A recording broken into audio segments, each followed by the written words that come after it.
in the developing infant, I think the blood-brain barrier is less secure than in adults. That was also outlined by the antibodies to the so similar sort of things that they do leak across into the brain. Interestingly enough, we find these antibodies in blood bank samples. So the antibodies are quite widespread, not just in the women that we're considering. Okay, thank you. And then there are two related questions here about the prevalence and pattern of these antibodies in women. So does the antibody profile of a woman change over time? That's the first question. And the second is, what % of women with an ASD child have these antibodies? I'll answer the first question first. Depending on the geographical population, we're seeing anywhere between 10 and 25% of the women have these antibodies. Average is about 20%.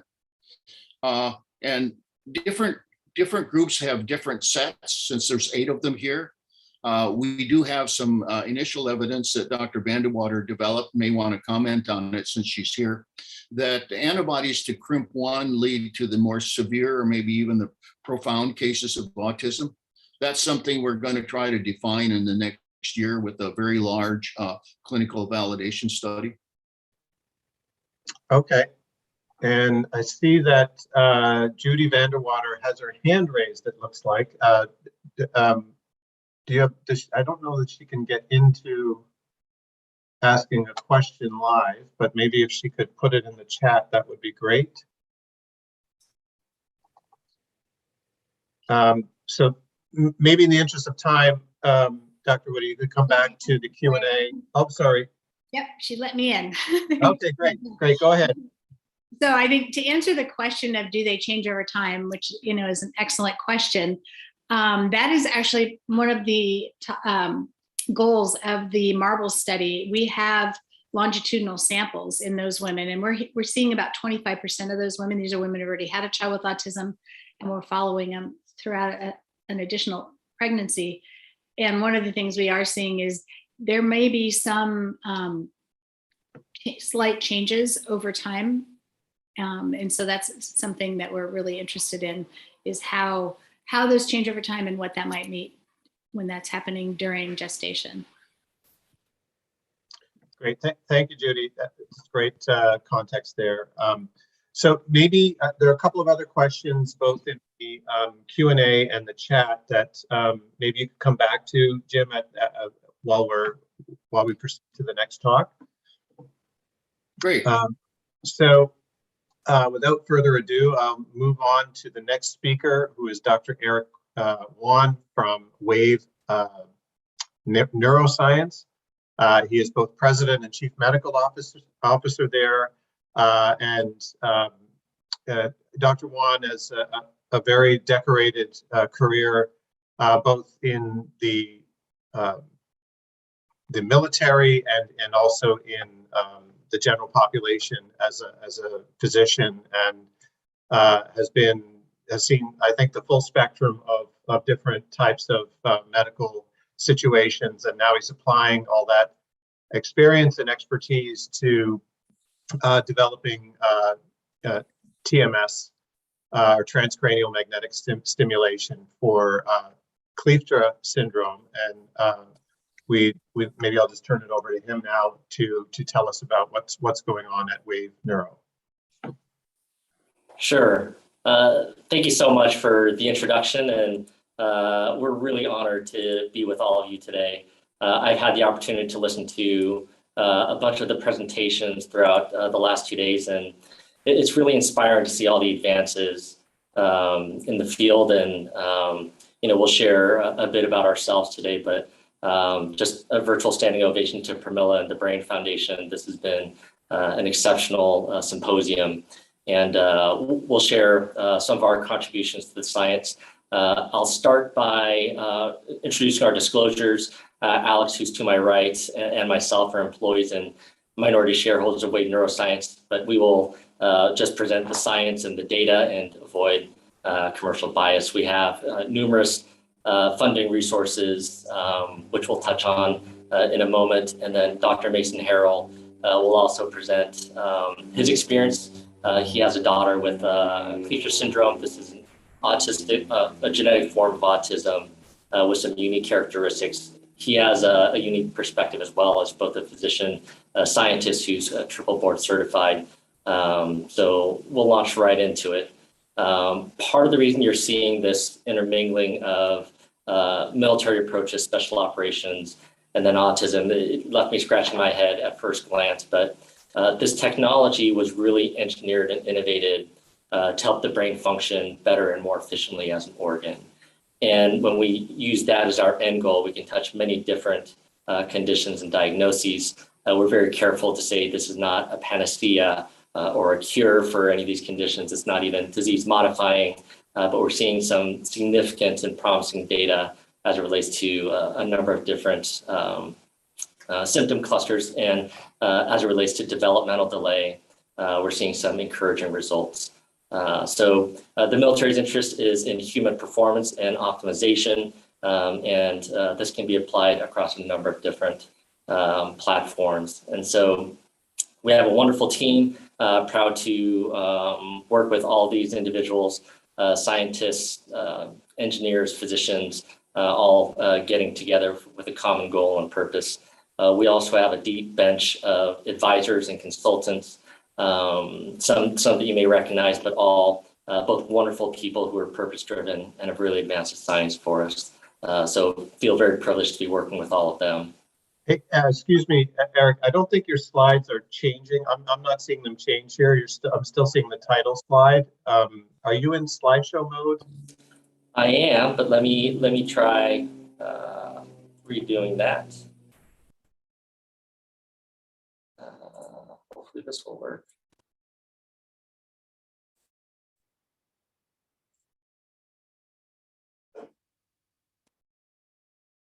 Oh. When you share your screen, share on as well. That was working there, Eric. All right, let me try that again. Okay, and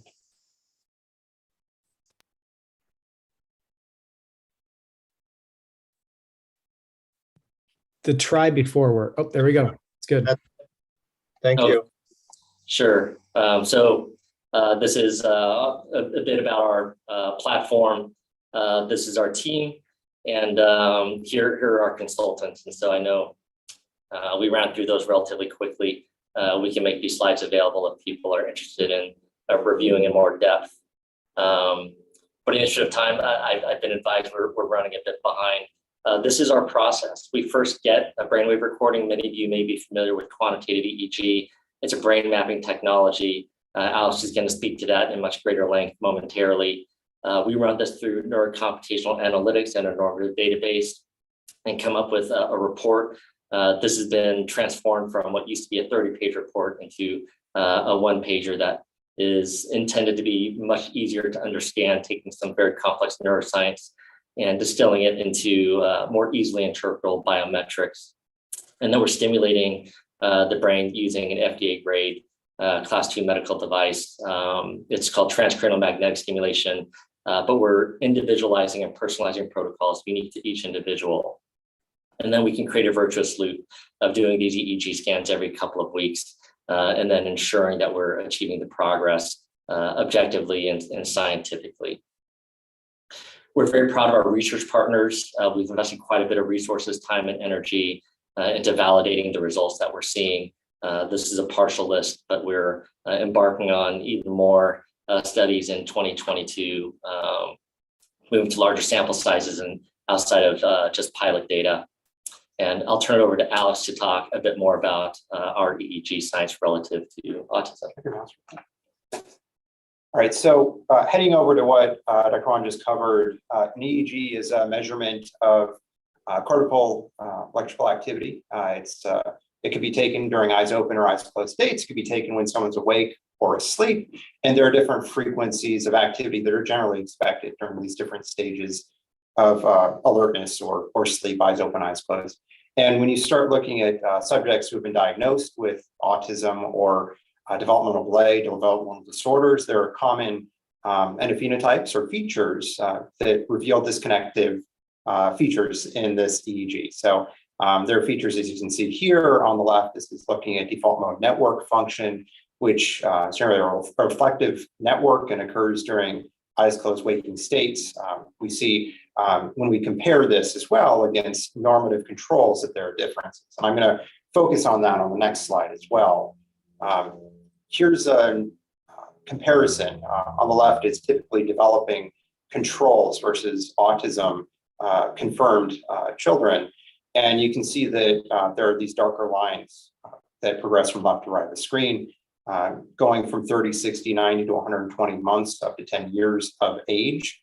And we can see that the x-axis is frequency for eyes closed, resting EEG. And everyone starts with a frequency approximately below 8, but you can see typically developing children around 30 months have a dominant brainwave frequency of about 8 hertz or 8 oscillations or brainwave oscillations per second. That progresses up to about 10 to 11 by about 90 to 120 months. And when we're comparing that against autism, what we can see here is that frequency maxes out at about 9 to 10 hertz. So there's a frequency component here that's intrinsically underdeveloped when we're looking at children with ASD. And this component is something that's important to recognize and understand, because when it comes to alpha activity, this has been demonstrated to be reflective of our sampling frequency, essentially the number of pieces of information we're taking per second. It's explained by Nyquist's rule of frequency sampling, but the faster the frequency, the faster generally our sensory perceptive rhythm is. So this is one of the components that we find is generally reported in literature as disrupted in autism. Another component is something called coherence. And coherence is how well connected the brain is, given the different frequency bands I referred to earlier. You have slower frequency activities, theta and delta, and these generally occur during stage 1 sleep or deeper periods of sleep, and then waking rhythms, eyes closed being this alpha rhythm, and then eyes open being beta. And fairly reliably, what's found is that this alpha rhythm, in addition to being slower in its expected frequency, it's also less connected in general, especially between anterior and posterior cortical regions. That is, it tends to be hyperconnected posteriorly, and there's underconnectivity between posterior and anterior regions. So you might have excess of alpha activity in posterior regions of eyes closed resting EEG, but you'll see that it's quite underdeveloped in frontocentral regions. This has been confirmed and reconfirmed with multiple studies. Here's a connectome. On the right, you can see the EEG locations. The posterior locations are on the right side, near the bottom, and the anterior locations are up top near the left. And red are areas that are overconnected, and blue are areas that are underconnected. You can see that there's, as a consequence, underconnectivity frontally and overconnectivity posteriorly. So this is something that's been well recognized and published in literature, and it corresponds well with the symptom profiles that are generally observed in ASD. So we take advantage of this insight, and for every subject, every patient who comes through, we take a look at their EEG and try to reduce this various information, which can be very overwhelming to someone who doesn't have any background in EEG, and simplify it to a picture here. And you can see this picture has posterior, central, and frontal labeled on it.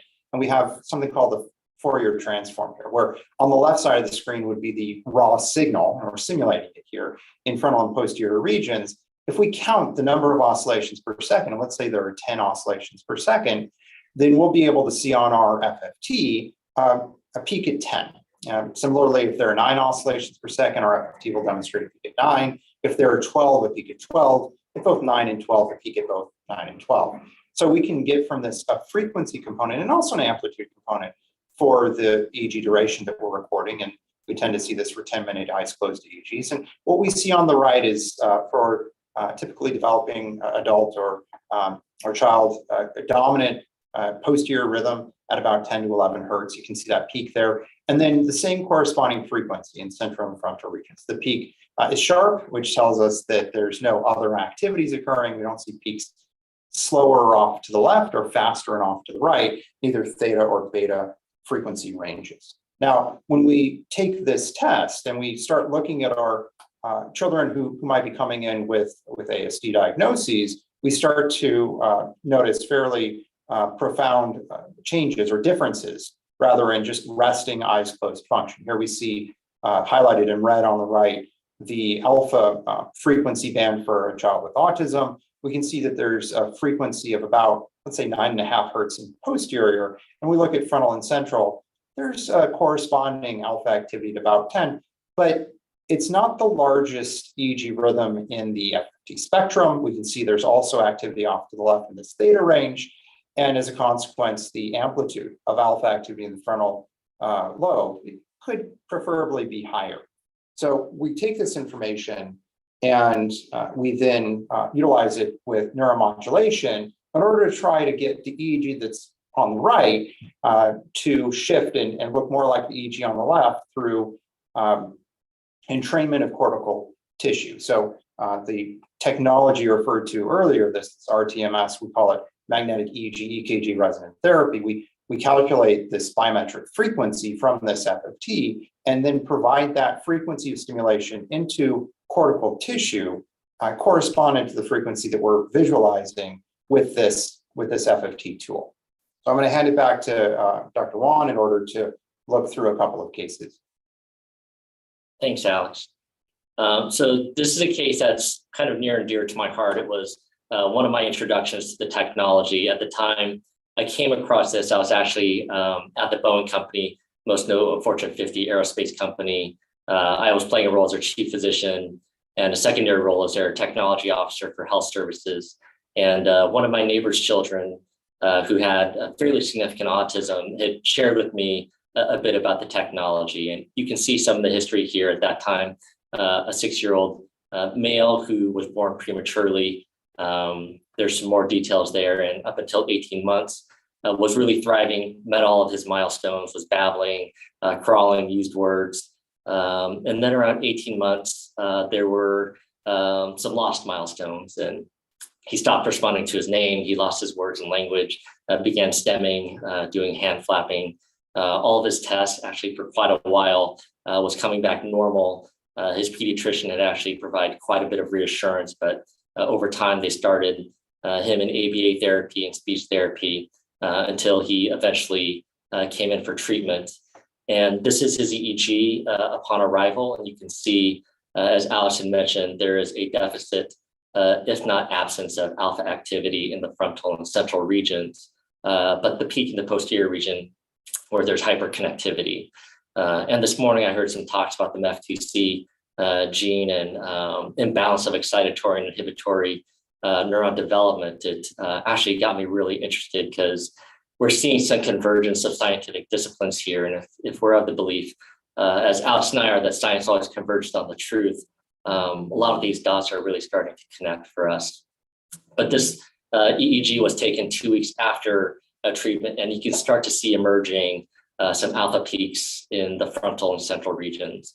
And that was corroborated by many of his behavioral symptoms, the behaviors that had improved, in some cases quite profoundly over time. And so we could see within 2 weeks, he was calmer, was starting to improve his comprehension.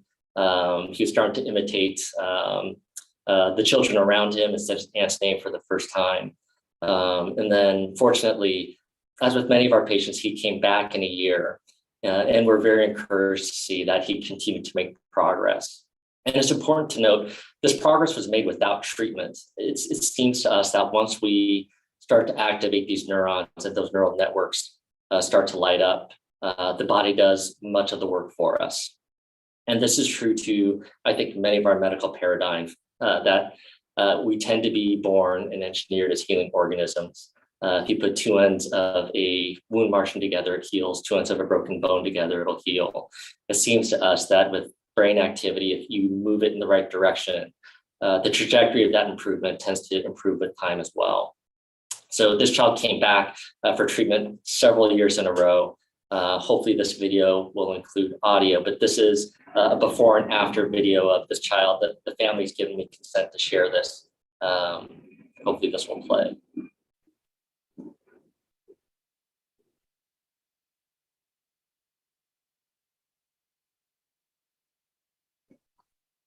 And then they had to go, they went on vacation, they went somewhere. Okay, don't get it. And if we do miss one, or if he moves too much, we usually just add another one to the end.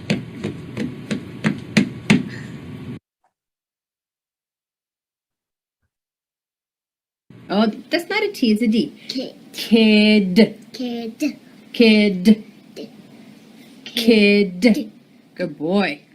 Rat. Good boy. Good boy.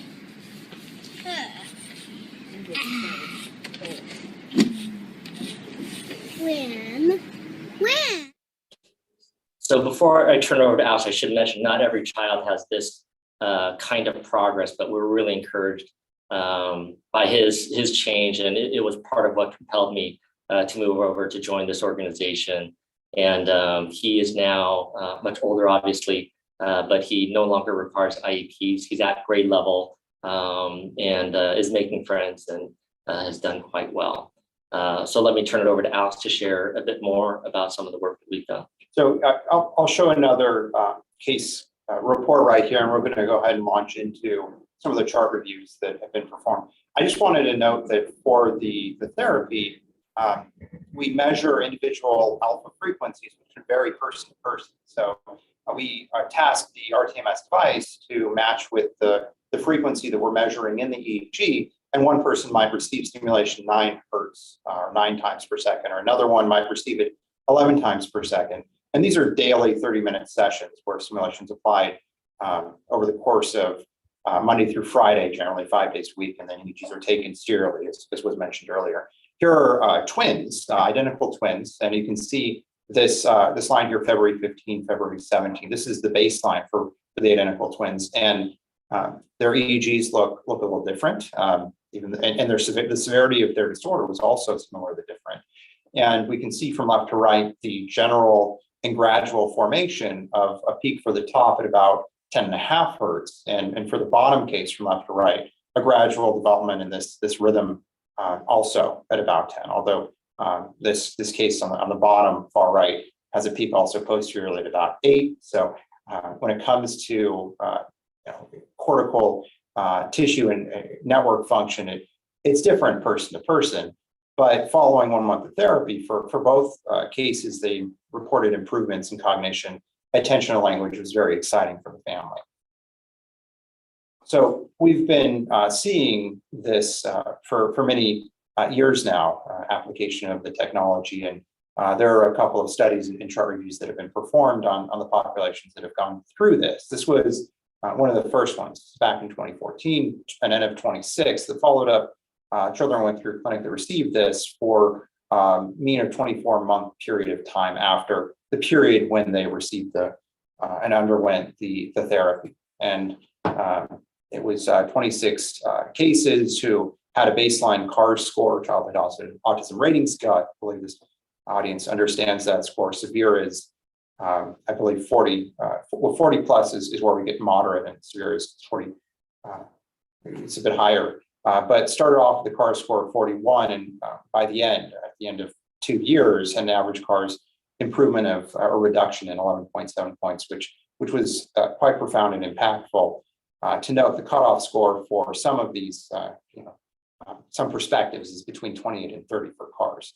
But this is just the initial look of in-clinic intervention. We more recently took a look at subjects who had received 40 sessions over the course of 2 months of consistent therapy.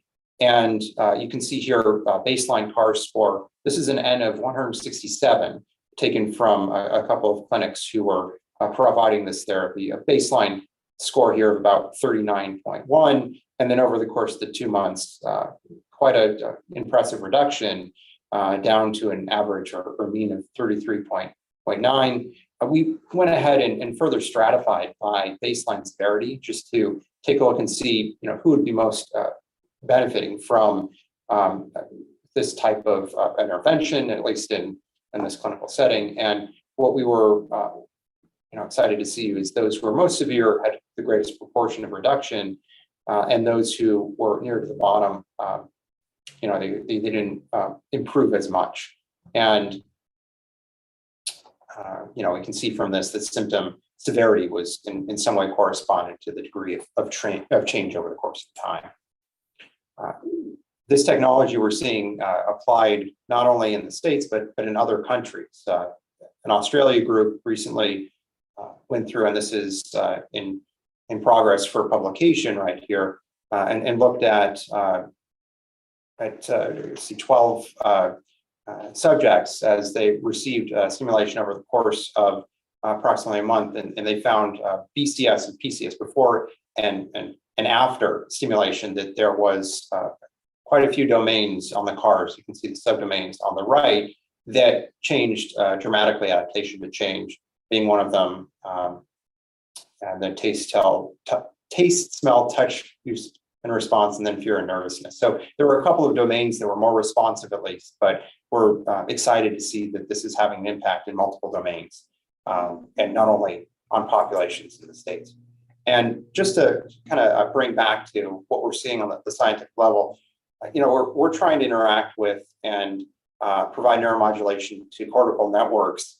And autism is essentially thought of as disorders, a spectrum disorder, where there may be different types of real diagnosis hidden in there. And just to highlight that, Phelan-McDermott and Kleefstra syndrome are also considered to be subtypes of autism, or have a population percentage that also have autism. We're finding and seeing that there's a similar change in networks when we're providing neuromodulation to these networks and to these subgroups. I'm going to hand it over to Mason Harrell, who has a pointed discussion on Kleefstra syndrome. Mason, if you're there, go ahead. Yep. Thank you so much. Everybody can hear me okay? Yep. Good. Yep. Yeah. So I'm a physician, as was mentioned before, and as a physician, have a little bit different perspective and experience with a child with severe disabilities and autism. And I really appreciate being able to be invited just to speak for just a couple of minutes here to all of you. And I appreciate all of your work that you all are doing in this field. It affects our lives in ways that all of you know or can imagine. So Eleanor, our 3.5-year-old today, we found out she had Kleefstra syndrome at age 1. She is the light of my life, and as you can see, that smile, yeah, it can stop you in your tracks. So the best thing that I can say, probably in my experience as a scientist and as a skeptic in general, is that Eleanor went through a period of time where she really started a new trajectory of progression, of development. And that's the first time that happened. That's when she started walking. When she started walking, there was just a brain developmental increase in trajectory. And the second time that happened was when she went through transcranial magnetic stimulation. And it wasn't, within a first week. It was actually probably around the 4-week, 6-week, 8-week mark, where not just us, we started noticing it, but our therapists were blinded. They didn't know this was going on. And they started saying, whoa, something's changing in Eleanor. And it was really exciting. And it was just like when she started walking, where the trajectory changed. Specifically, we saw that, or we experienced that Eleanor's cognition speed, just the how fast she could process information, made a significant increase. She was speaking back then. A dog was a d, and that was it. And during that time, she started closing words.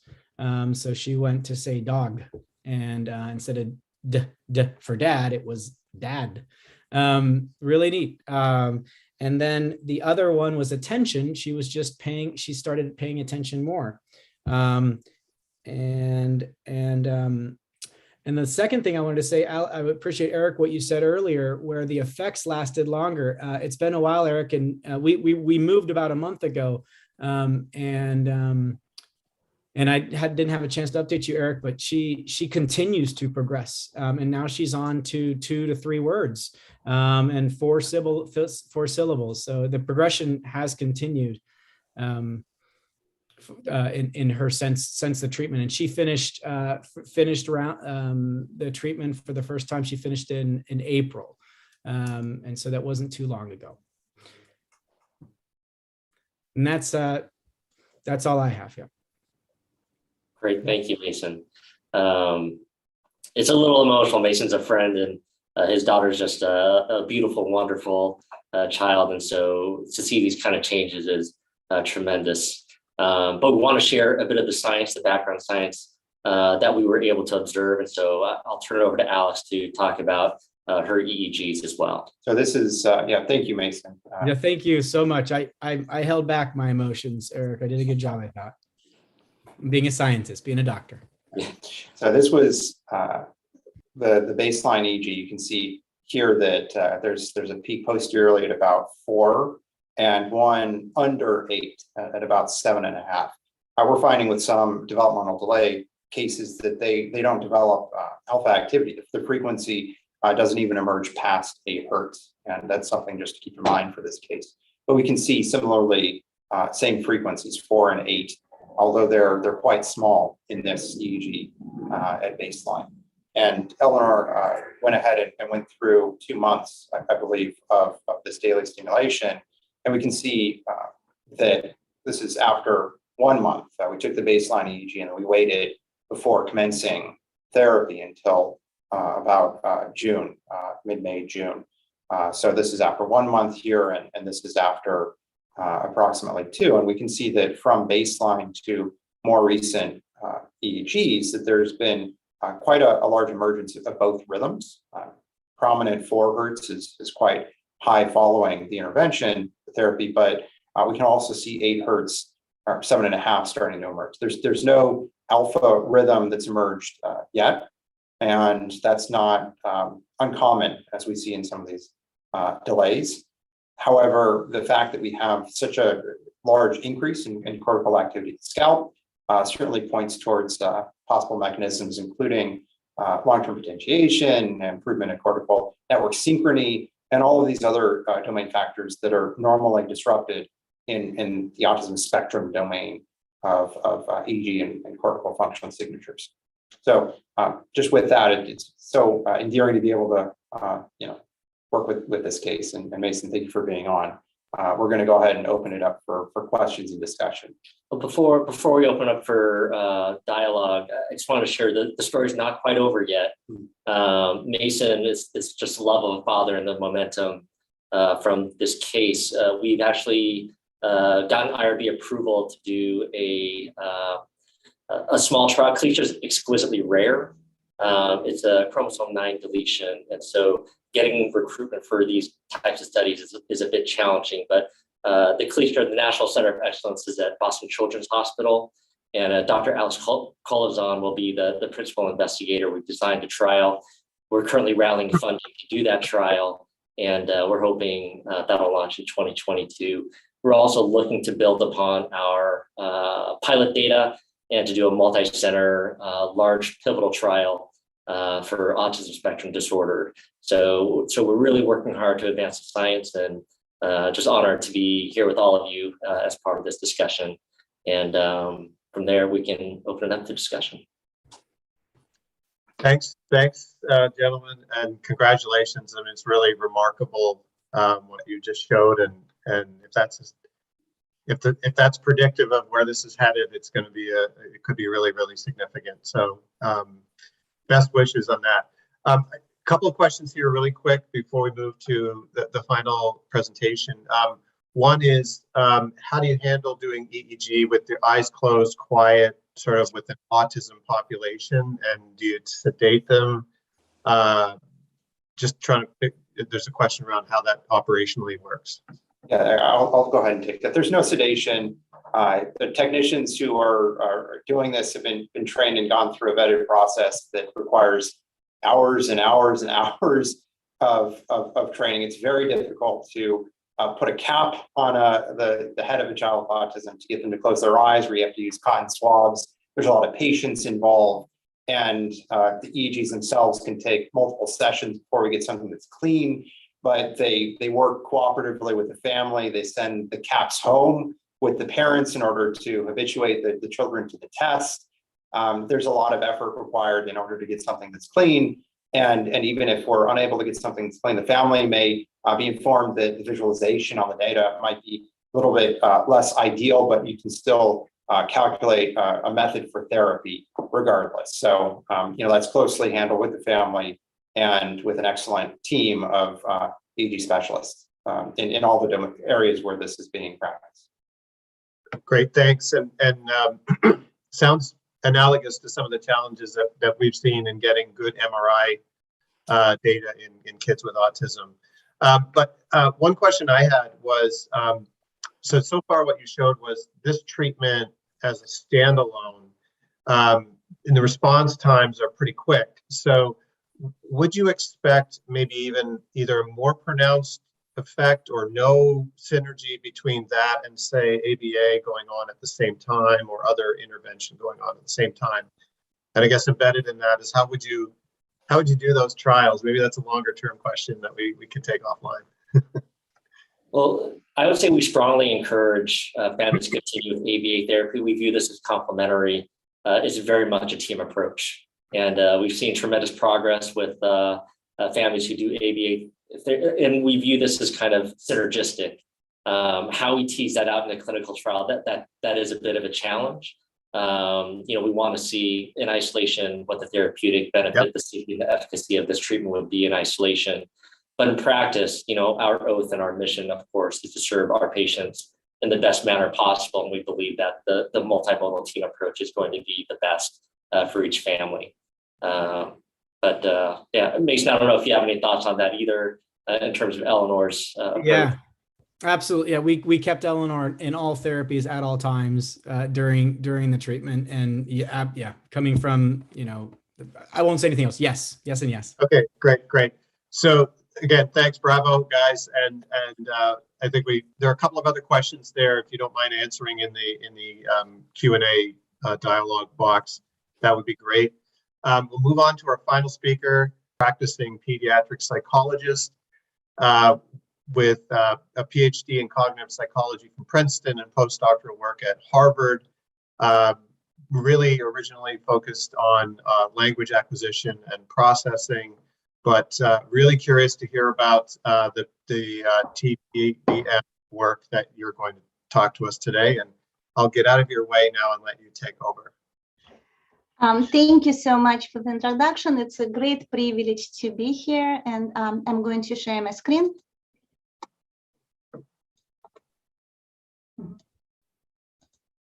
Okay, I hope everybody can see it. So thank you to the Brain Foundation for inviting us to speak.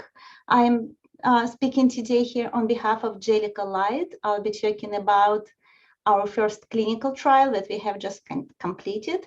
And before I move on to the presentation, I just want to give credit to people who deserve it.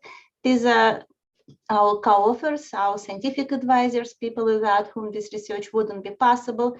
Special thanks to Dr. Fratkin, who is a pediatric psychiatrist and who acted as a PI on this clinical trial.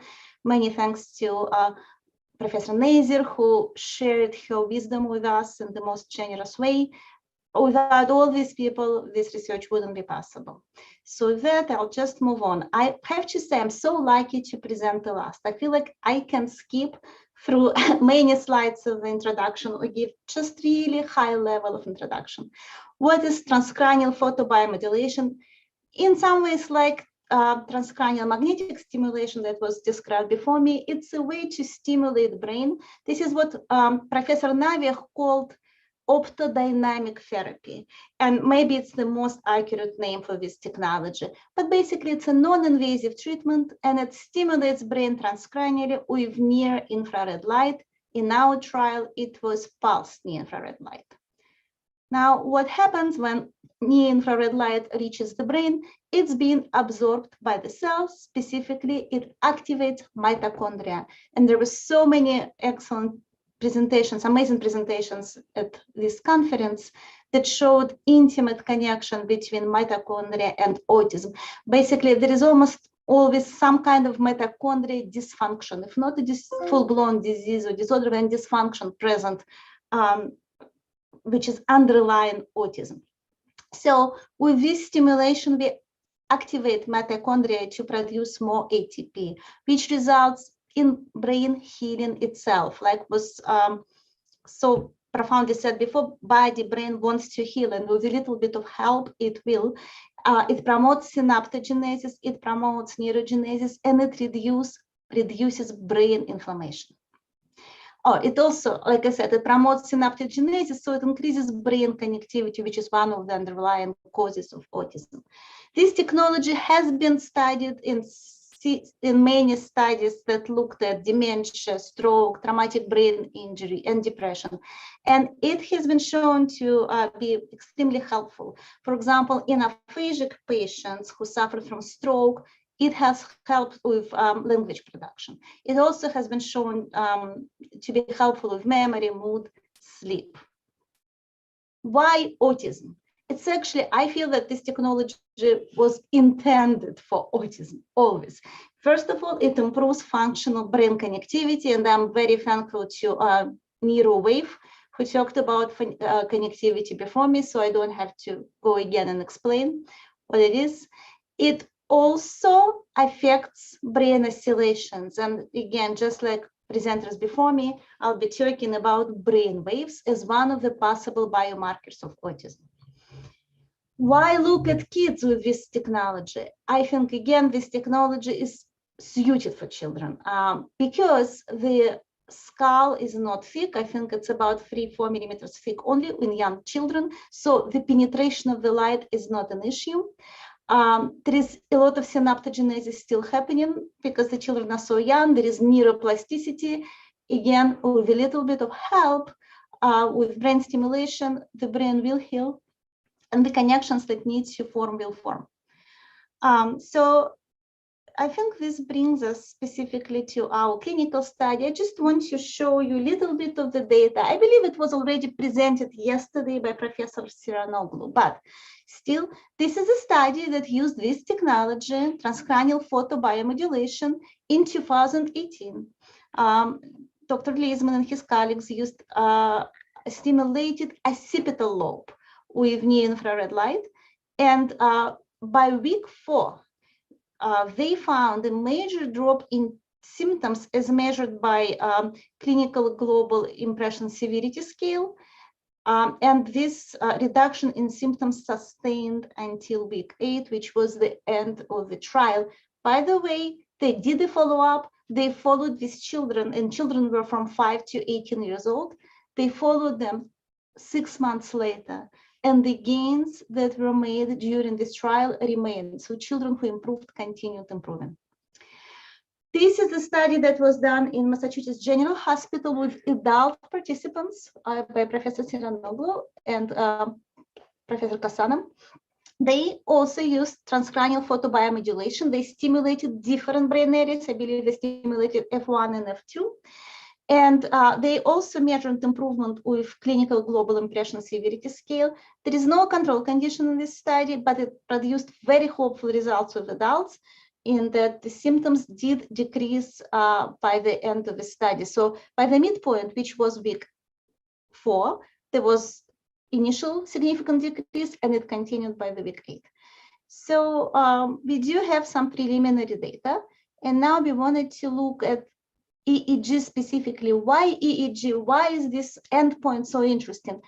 For autism, the importance of EEG has been already discussed before us, so I could drop that slide. But for transcranial photobiomodulation, there was a study reported in 2019 by Zamarodi and colleagues.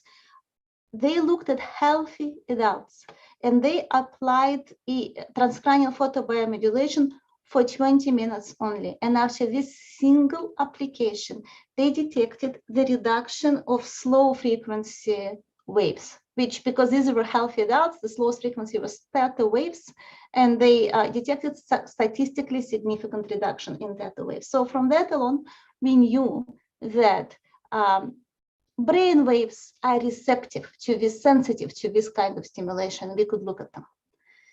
And so that brings us, without further ado, to our first clinical trial that we have conducted. I'm extremely proud. Our company, Jellicoe Light, has conducted the first FDA-regulated clinical trial on this technology. It's an IRB-approved trial. We recruited children 2 to 6 years old, and the study was conducted in clinics in Brooklyn and Manhattan, and we did our best to recruit children from diverse backgrounds. We recruited male or female participants between years 2 to 6 years of age. We really closed. We received so many calls. Parents are so desperate from 8 and 9 years old. And we said, no, we're stopping at 6. This is our first study. And we really want to get into that critical window for language learning, because we want to see what this way of neurostimulation does, what it does, how it affects language learning. All our participants have been already diagnosed by moderate or severe autism spectrum disorder, not by us, by a licensed professional. And we allowed all participants to continue receiving the therapy. If somebody was receiving ABA, of course, please do. Our only request was not to start it during the course of the trial. So whatever you have been doing before the trial, go ahead. Please wait for 2 months until this is over to start something else, because we really didn't want any confounding variables. We had an inclusion criteria, and the main one, we excluded kids with epilepsy. That was really the main. I think we had to exclude one child because of that. She was on anticonvulsant medications, and we decided to be careful. It's the first study. Even though this treatment is extremely safe, we wanted to be safe. So we had 2 main objectives. One is to demonstrate that optodynamic therapy, I really like this new name, or transcranial photobiomodulation, it's an effective treatment modality for improving symptoms of autism in children. And secondly, we wanted to validate EEG as a valid measurement of the effect of TPBM and a valid biomarker of autism. Let me just check. So before the treatment, before kids started receiving any treatment, we conducted childhood autism rating scales for placebo and active conditions, of course. And then after they finished 8-week trial, we did those rating scales again for placebo and active conditions. We collected 64-channel medical grade EEG, and we also conducted weekly parental interviews. So we called the parents and asked how your kids are doing. We also talked to the therapist once toward the end of the study, and that was also phenomenal. I'll talk about it later. So it was a randomized, double-blind, placebo-controlled study. On this picture, you see a little boy. His name is Anthony. He was one of the oldest participants. He was the most, if not the most, one of the most severe kids. He's completely nonverbal. He was brought to this trial by his father, who was crying, literally crying, because they couldn't handle it anymore. They were afraid that their landlord will kick them out of the apartment because the boy was jumping, and he was a large child. He was jumping up and down, screaming, yelling. Even when he was happy and not upset, he still had to jump to stimulate himself. And he was making really loud and disturbing sounds. And so the parents really didn't know what to do with this child. So he is wearing our device. You can see him. The device is very comfortable. We're very proud of it, because one of the issues that everybody brought up is these kids are sensitive. How are you going to charm them into wearing this device? Turns out it wasn't a problem. It was so soft. The material that covers all the electronics is really soft and smooth, and children loved it. And actually they kind of love being snuggled. So many of them even enjoyed it. So the device uses LED, so near-infrared light is being delivered through LED, and it stimulates very targeted brain areas. Specifically, we stimulate occipital lobe, we stimulate prefrontal cortex, we stimulate broken Wernicke, left angular gyrus, and some points on the default mode network. And we can talk about it later, maybe offline, why we believe it's important to stimulate those areas. But again, this is not a helmet that just shoots lights into your entire head. That would be the wrong thing to do. And after many discussions with our advisors, we figured out the specific points that need to be stimulated. simulated. It's infrared light, so the wavelength is 850 nanometers, and we used pulsing, 40 Hertz pulsing. So a little bit about our sample. 30 kids were recruited, were enrolled, 23 boys, 7 girls. We couldn't get equal number of participants, boys and girls, because this is just the nature of the disease. This condition affects boys more than it affects girls. And we really wanted to proceed with the trial rather than wait until we match them by gender. The average age was 4.5 years old. We did have older kids, 6 years old, and we did have younger kids, 2-year-olds. Complexion is important for this technology because darker skin just absorbs more light, and some of our darker participants weren't. At some point, I was worried that did we get all African American kids into the placebo condition? Nobody's responding. What's going on?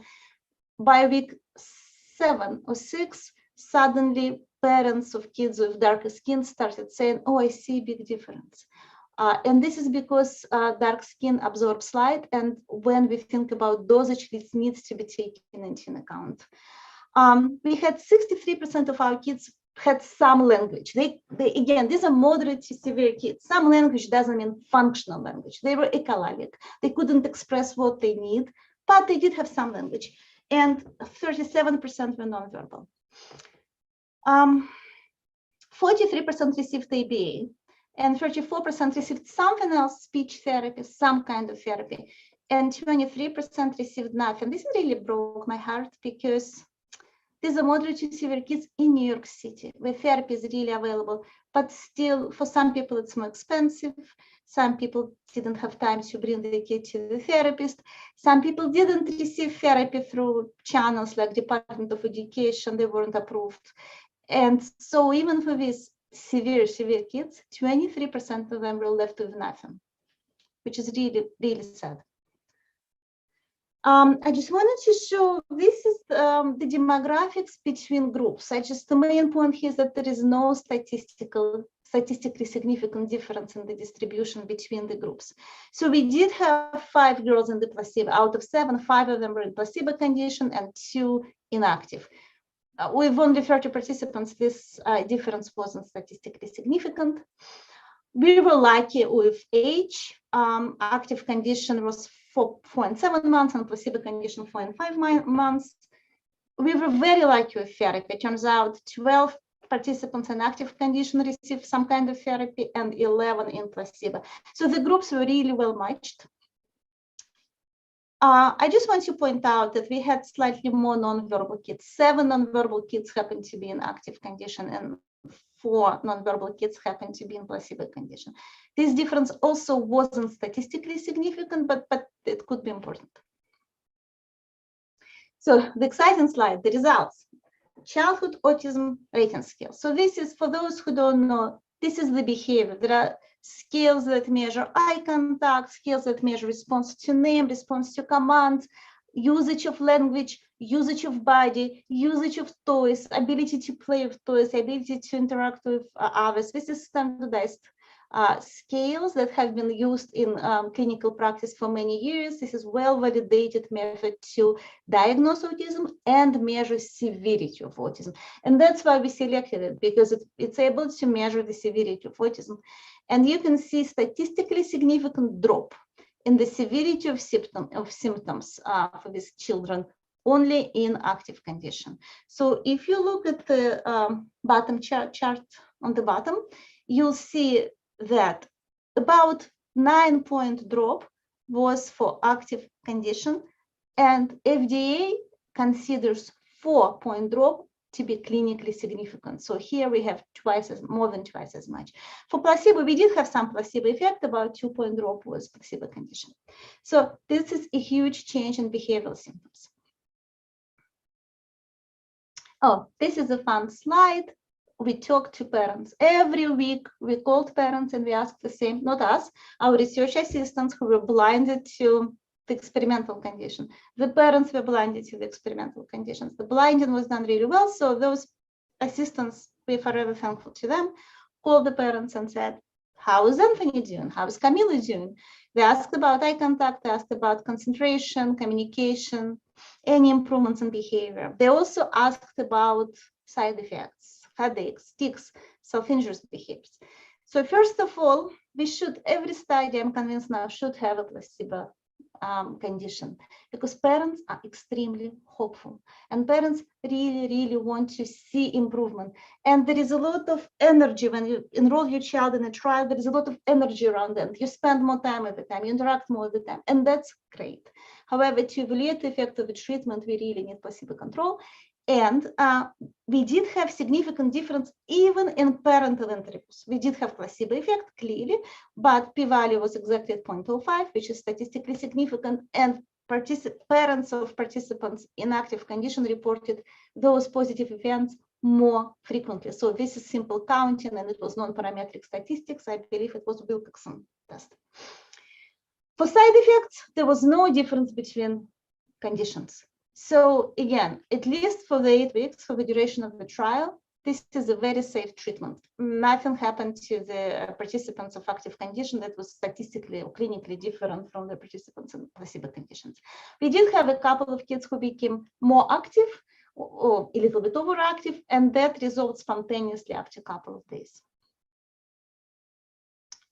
Now moving on to EEG. So we looked at the intensity of delta wave. Remember the slide I showed in the beginning of the presentation that showed EEG data from Zamarodi? They found reduction of the intensity of slow waves because they used healthy adults. The slow waves was theta waves. Here we looked at delta waves, and I have to say that the very presence of delta waves in wakeful state is a sign of neurological condition. It shouldn't be there.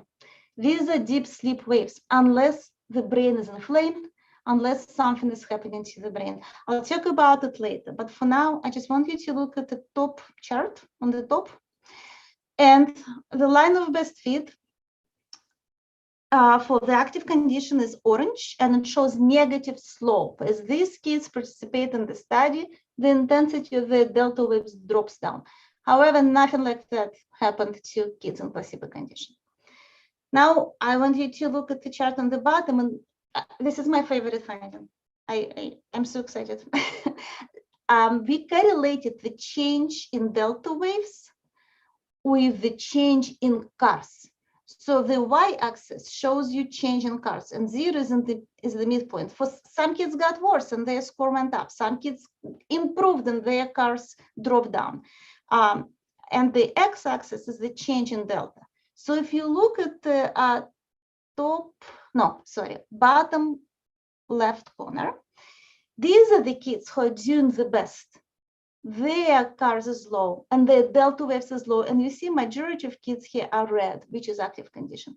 And if you look here, you see kids with high presence of delta waves and high car scores. This correlation was hugely significant. R squared is 0.64, and p-value is extremely small. What did we just do? We validated, first of all, both our measures, right? We found intermeasure validity, which is hugely important.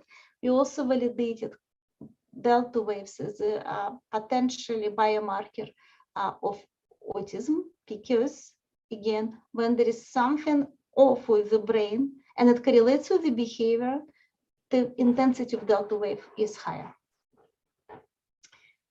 When did this change in delta wave happen? Again, the presentation before me talked about also change in EEG and brain waves, and I think, if I'm not mistaken, they mentioned by week 2, by 14th day. We found the same here.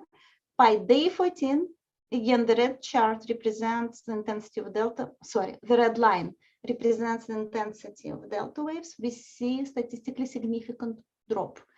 Nothing happened, obviously, to placebo condition.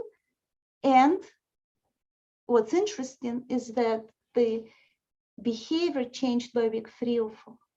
So when we analyzed the data, we noticed that change in delta waves preceded the change in behavior. We didn't know it as we were doing the study, of course, but after the analysis was complete, we noticed that First, there is electrophysiological change, at least in our trial, right, with 30 participants. I don't want to overstate the case, but it is what we found. So first, there is a drop in the intensity of delta waves by about day 14. And then in a couple of weeks after, parents become really excited and report changes in behavior. Now I want to talk about therapies, because also it coincides nicely with the presentation right before me. Therapists had no idea about this trial. We asked the parents, please, for the purpose of the study, do not tell the parents, the therapists, that your child is enrolled in a study. Just don't do it. And about week 7, close to the end of the participation in the study, obviously for active and for placebo conditions, we asked parents for the permission to contact the therapist. And we called the therapist and we asked, did you see any changes in Anthony or in Camilo and Kira for the last 2 months? And the therapist said, overwhelming response was the same: better eye contact and better focus, better responsiveness. Now these kids are no longer running around banging their head, for those who did, and they're not withdrawn, not looking at the therapist. They're there and they're willing to learn, they're able to focus, and they can interact. So I really think that this brain stimulation and brain modulation can reach its maximum potential in synergy with the therapy. Because for the therapeutic techniques to work, you need a child who is able to respond and receive. And this is what we want to give the therapist. I just want to mention that delta waves, we didn't come up with it. They have been identified as a possible biomarker of autism before us by other researchers.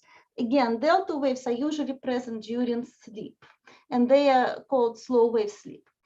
However, in wakeful state, they can be present if there is some neurological abnormality, specific microglial activation, inflammation, and they also are present in classical mitochondrial disease and autism spectrum disorder. For example, they have been found in Rett disorder, which is a type of autism spectrum disorder. So this is very consistent with the literature, and we found it in our randomized clinical trial, which is, I think it's great. We had a lot of happy parents. I could be reading these testimonies. I just want to say, instead of reading these testimonies, I just want to say that we had several kids who were relabeled by their therapist spontaneously. Again, the therapists didn't know the kids are participating in the trial. They relabeled the kids from severe to moderate and transferred them to the next group. So we had a 5-year-old girl who was severely autistic. By the end of the trial, her teachers and school convened and decided to transfer her to moderate group. We followed up with the mother. She continues 2 months later. She continues to study in the group for moderate kids, and she's doing really well. We had 2 identical twins, and one happened to be in a control condition and one happened to be in active condition. And that was actually heartbreaking for the parents who were bringing them both and who really wanted to help both of their children. But the child in the active condition progressed. The teachers were gushing about him because he started signaling that he wants to use the bathroom. He turned 6 during the trial, and so did his twin brother. He started communicating his needs. Bathroom wasn't the only need that he was communicating, but he started communicating through individual words, through signaling. He became more interactive, and that was a huge change in his life and life of his parents and in life of his teachers. Unfortunately, that didn't happen to his identical brother who was in placebo condition. So where are we now? We just submitted for breakthrough medical device designation based on this data. We also just received yesterday a patent for the design of our device. And so we want to move on to phase 2 clinical trial. We want to test more kids. We want to expand the age of the kids up to 12 years old. Yes, we love neuroplasticity, but we believe we can expand this window.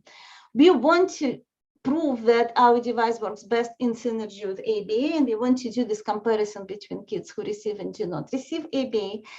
We only used CARS for measurement. We want to use very specific measurement. We want to use it language outcome, at cognitive abilities, executive functions, and we want to look at various biomarkers. Most importantly, in our new version of the device, we want to collect EEG in real time with transcranial photobiomodulation to see exactly what's happening in the brain as light comes in. And we want to match behavioral outcomes with EEG data in much more specific and detailed level.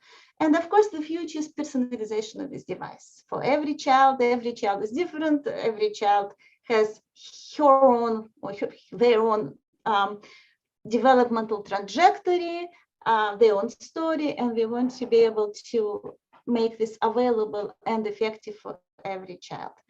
I just want to say a huge thank you to our team. We have an amazing team of colleagues, scientific advisors who are leading us. And I want to say huge thank you to Brain Foundation for inviting us to present. It's truly an amazing privilege to be a part of this group. This is just reference. Thank you very much, Dr. Steingold. That was remarkable, and congratulations for the placebo-controlled study, which this field really needs to start getting that into the mainstream thinking, right? So there are several questions here, and I'm mindful of the time as well. One, if I could just start, is what is the patient allowed to do when wearing this device? Can they sleep, for example? They could sleep, but they had to wear the device only for 5 to 6 minutes. So they didn't need to sleep. In fact, this is designed to be a mobile device. So the kids could move around. And that's what they did. They played. They moved around. Okay, great. And then this one, I'm sure several people had this question, but are TMS and TPBM potentially synergistic, and would responders, should they respond to both? And would there be any advantage? Fascinating question. The honest answer data will tell. Maybe Dr. Fratkin could say more whether they could be used in synergy. There is not the honest answer. There is not enough data to tell you, precisely. Okay. Sorry, go ahead, Dr. Fratkin. Yeah, we know about different studies about TMS right now, but we don't have enough data on photobiomodulation yet. So, but we think that it will have similar results in the future, and we will go to at some point. Great, thank you. And then the last question I have on the, oh, sorry, maybe it's not the last question. Are there any specific behavior issues that correlate more with delta wave abnormalities, such as scripting, attention problems, shimming, etc.? So I think it's a fascinating question, and we have to mine data for more for this information. We have this data. We just finished the trials. We didn't look at that level of specificity yet, but I have to tell you, I think attention is because, again, there was something that all therapists reported to us, that kids became more focused. And I do think, and this is just my intuition, I have to do correlations, that the drop in delta wave and the increase in focus go together. That's just my answer today. I have to look at the data. If it changes, I'll let you know. Sure, fair enough. It's early days, right? And the device is not available yet. Is that correct? It's not available yet. It's been investigated. We're starting phase 2 clinical trial. As soon as we can, we'll start phase 2 clinical trial, and we can't wait to make it available. Actually, we see dire need. Yeah. Okay. And so you mentioned the phase 2 or the phase 2 study design changes, and you're going to include sort of with and without ABA. Is that correct? Yes, we are going to look at this condition separately because we believe it works best in synergy. So we need to prove it. So you also mentioned at the very end that everybody has their own trajectory, which from a statistical point of view could equal high variability. And so does that trial become very large now in order for you to see a significant difference between ABA and no ABA? We will have to speak to FDA about the sample size. But I was very surprised with the power of our 30 participant study and the effect size. So yes, there will be variability. I see that there is variability, especially because this is pediatric population. Whenever you work with a pediatric population that is developing brain, there is a lot of variability. But at the same time, I think I'm convinced now that this treatment is doing something quite powerful. So I think we will be able to overcome the variability. Okay, fair enough. So I know we're kind of just about out of time here, and Pramila's online now again, or on video. So I should probably close it there. There's still a couple of outstanding questions, Dr. Steingold, if you wouldn't mind looking at them in the Q&A box and maybe onto those, that would be great. And again, thank you to you and to all the speakers in this session today. Remarkable diversity of efforts here, which is just really inspiring. So bright future, no pun intended. Thank you. Thank you so much once again, Stuart, for chairing this session. That was really exciting. And thank you so much to all of you panelists, participants, and speakers. And thank you to the attendees for sticking with us till the end. And as a mom, I'm really full of hope listening to all these talks over yesterday and today. We will be having a number of events next year as well. So please sign up to receive those notifications and also subscribe to our YouTube channel. We put out a lot of information there, and keep in touch, and we will continue this and see you all next year at Synchrony. And thank you, Pramila.